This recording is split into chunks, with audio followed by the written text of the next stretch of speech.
They're missing something. I just think that there's like something at the beginning. We need like a theme music or a jingle, or something to wow, really get the viewer's attention. What's the most powerful music ever made by humans? You're writing something. What are you writing? I can't see. Show me. Beethoven? I don't know who Beethoven is, but let's hear it. Let's hear Beethoven.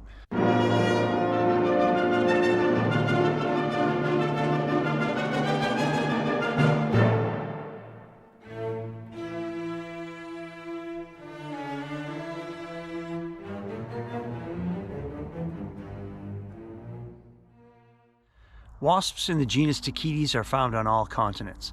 There are about 300 species worldwide and 34 species north of Mexico. Females nest in soil and provision their young with grasshoppers. In this video, we take a closer look at 4 widely distributed species: the large Tachytes distinctus, the eastern Tachytes validus, the small Tachytes mergus, and the western Tachytes sayi. Females provision their nests with nymph and adult grasshoppers, including but not exclusively from the family Acrididae. The small species Tachytes mergus preys on pygmy mole crickets in the family Tridactylidae. Grasshoppers are stung and dragged into a burrow dug in sandy soil. Frederick Smith, working at the British Museum in London, described the first of these 4 species, the impressive Tachytes distinctus. Distinctus is a large wasp with areas of golden pubescence on the head and thorax. This is the female. She has faint stripes on her abdomen and bright orange legs. Her large eyes occupy most of her head, which, in life, are quite green. This is the male. Males are smaller and resemble the females with their orange legs and orange-tinged wings. As far as length goes, Distinctus is large for the genus. Females are 15 to 18 millimeters and males 11 to 14 millimeters. 16 years after Smith, in 1872, Ezra Cresson described a new species from Texas captured by the prolific collector Johann Belfrage. Cresson named his new species Tachytes validus. Validus is smaller and darker than Distinctus, and although the first specimens described were from Texas, this species ranges far to the northeast. It still has orange on its legs and orange-veined wings. Next to Distinctus, Validus is only 2/3 the size and, therefore, more typical for the genus. Females are roughly the size of a worker honeybee. 20 years after Cresson, in 1892, William Fox, working at the Academy of Natural Sciences in Philadelphia, described a small species collected from New Jersey he named Tachytes mergus.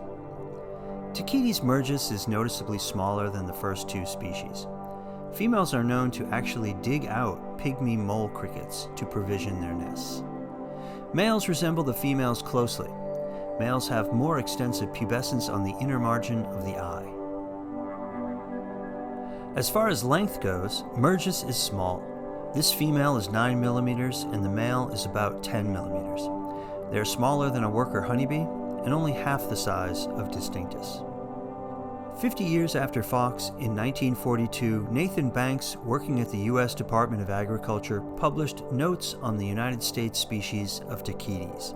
Among his newly described species was one he named after the early American naturalist Thomas Say.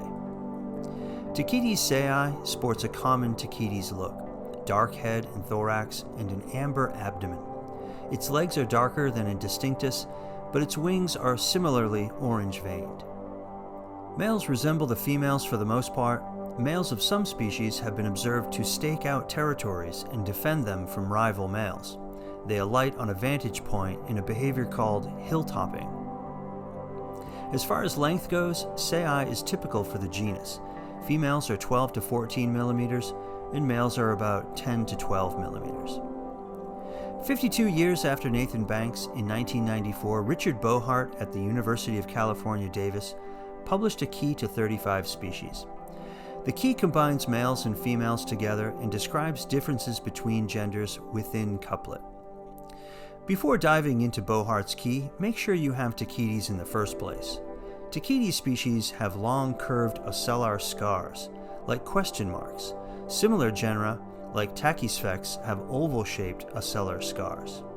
Next, features unique to males or females require that you know what you're looking at. Perhaps the simplest distinguishing feature for Tachytes is the 7 abdominal segments on males and the 6 on females. As for length, these 4 species illustrate the broad range in size for the genus. Tachytes specimens can be anywhere from 8 to 22 millimeters long. Facial features are fairly similar among Tachytes species. There is, however, some variation in the margin of the clypeus. The clypeus on mergus may have adaptations that permit it to dig while searching for prey. To get you started, the first couplet in Bohart's key is the condition of the hind femur in females. If there are long setae on the ventral surface, then the key takes you to the Orolentis and Erminius groups. Validus belongs to the Orolentis group. Well, that should get you started. Good luck. As always, a special thanks go to the internet resources that make these videos possible, including the Biodiversity Heritage Library, Discover Life, and Iowa State University's Bug Guide. Look for them online.